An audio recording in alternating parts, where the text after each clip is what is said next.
Alors, on a 5000 militaires au Mali. Hein? Qu'est-ce qu'on y fait? Oh, ça va. Comment ça va? On a voté une fois en 9 ans. Et on est resté 9 ans. Pourquoi faire? Nous, on a dit une parole quasi d'anarchiste. On a dit, si on reste là, il faudrait savoir pourquoi et à quel moment on s'en va. Parce qu'on vous rappelle qu'on n'est pas chez nous. Et que le Mali appartient aux Maliens. Et que le Nigeria, le Niger appartient aux Nigériens. Et le Burkina Faso appartient aux Burkinabés. Alors, c'est fort. Donner le coup de C'est main. fort, c'est camarade. Ouais. Quand on a des accords de défense, c'est pas au moment où il faut les appliquer, vous commencez à les discuter. Mais on discute d'accords de défense, pas des accords d'invasion. Alors, on dit, venez, on a besoin d'un coup de main parce qu'on va être... Nous voilà, très bien. La première question à poser, c'est, et on s'en va quand? Quelles sont les conditions? Rien, on n'en a pas discuté. J'ai été brocardé, montré du doigt avec mon camarade Le Gall et les autres qui s'intéressaient à toutes ces questions. Hein? Alors, il n'y avait jamais un mot de trop contre nous, hein, comme traître, on ne faisait pas mieux. Et eux, les grands intelligents, 5000 militaires au Mali, un coup d'État, ils ne le voient pas arriver. Efficacité!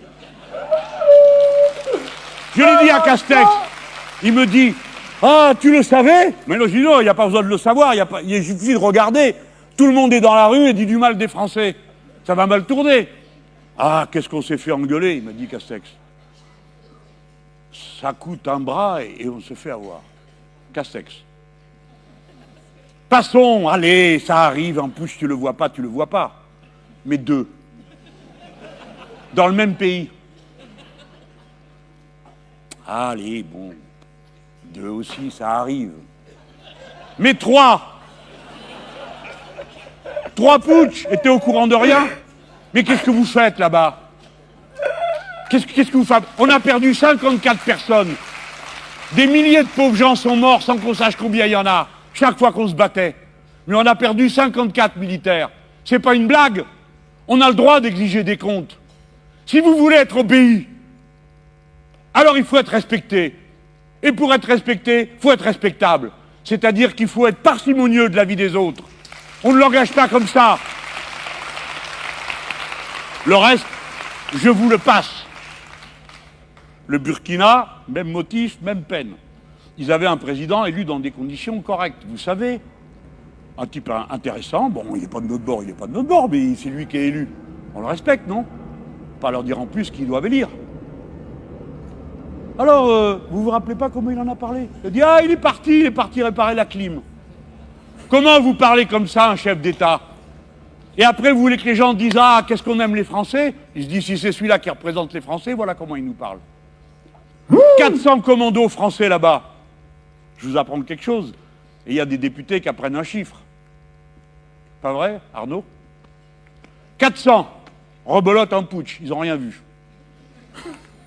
Et alors après, on sort du Niger, dont on s'est fait foutre dehors, du Mali. Les Maliens, c'est des amis. Les Nigériens, c'est des amis.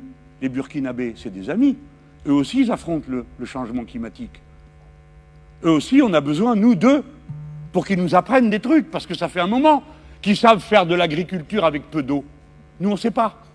D'accord? Nous, par exemple, on cultive du maïs pour les poules chinoises, et on jette de l'eau toute la journée sur le maïs. Et donc, on n'exporte pas du maïs, camarades. On exporte de l'eau. Parce qu'on en a trop, alors... Donc, on a à apprendre des Africains. On a besoin des Africains pour un tas de choses. D'abord parce qu'ils sont nombreux et jeunes. Et nous, on est moins nombreux et vieux. C'est nous qui avons besoin d'un coup de main, aujourd'hui. C'est nous qui avons besoin de l'aide des Africains.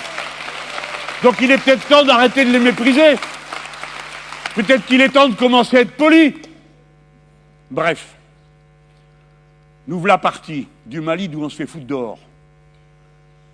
Et comme on parle à personne, on traverse 3 pays. Alors, dans le premier, ils nous jettent des pierres.